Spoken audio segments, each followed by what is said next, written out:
আসসালামু আলাইকুম রহমতুল্লাহি ওবারাকাতু। আমি আফসানুদ্দিন রাবেল ওয়ান উম্মা এইটের সেক্রেটারি এবং আমার পাশে আছেন ওয়ান উম্মা এইটের প্রেসিডেন্ট তাজউদ্দিন ভাই। আলহামদুলিল্লাহ, আজকে আমরা এই টিপ হলের কাজ সম্পূর্ণ হয়েছে।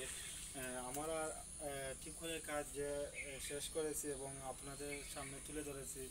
এখানে আমাদের ওয়ান উম্মা এইটের পক্ষ থেকে সদগায়ে জারিয়া ইকবাল ব্রাদার ফাউন্ডেশন আলমাইয়েতে আব্দুল ইসলাম একে আনহার মিয়া বালাগঞ্জ তাদের বাড়ি। তো আমি ওয়ান উম্মা এইটের পক্ষ থেকে ইকবাল ব্রাদার ফাউন্ডেশনকে ধন্যবাদ জানাই।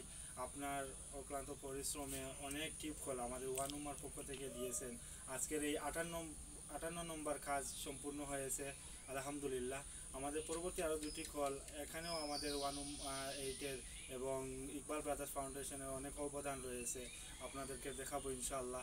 আজকের এই কাজটা শেষ হয়েছে, তাই আপনাদেরকে সামনে দেখানোর জন্য আমরা ভিডিওটা শুরু করলাম। তো কিছু কথা বলার জন্য তাজউদ্দিন ভাইকে বলবো। আসসালামু আলাইকুম রহমতুল্লাহি ওবারাকাতু। বিসমিল্লাহির রহমানির রহিম। আসসালামু আলাইকুম রহমতুল্লাহি বারাকাতু। আলহামদুলিল্লাহ, এতে পূর্বে আমার আফসানুদ্দিন রাবেল আমার এটি হলো ডিটিএস দিচ্ছিল। আর আমি এইটাই মানে একটা কইমু ইটি ফলটা ডনেশন করছেন আমার শ্রদ্ধা বৈদান ইকবাল চেষা তান জিন্দা মুলগার উপরে বৃত্তি করিয়া এই সজ্ঞাটারে আল্লাহ কবুল করো। গাড়িটি ফলটা আমরা যে ফ্যামিলির দিছি তারা অত্যন্ত অসহায় ছিল আগে পানি খাওয়ার জন্য। ইটি ফলটা কয়েক তারা খুব অসহায় হয়েছে। এই ফলটা কি কয়েকটা ফ্যামিলি পানি ব্যবহার করব। আর ব্যবহার করার ফলে আল্লাহ আপনার দেওয়াটারে কবুল করুক, দুনিয়া আখিরাতে আল্লাহ বালা করুক। এই বলে আমার কথা শেষ করলাম। আসসালামু আলাইকুম রহমতুল্লাহি।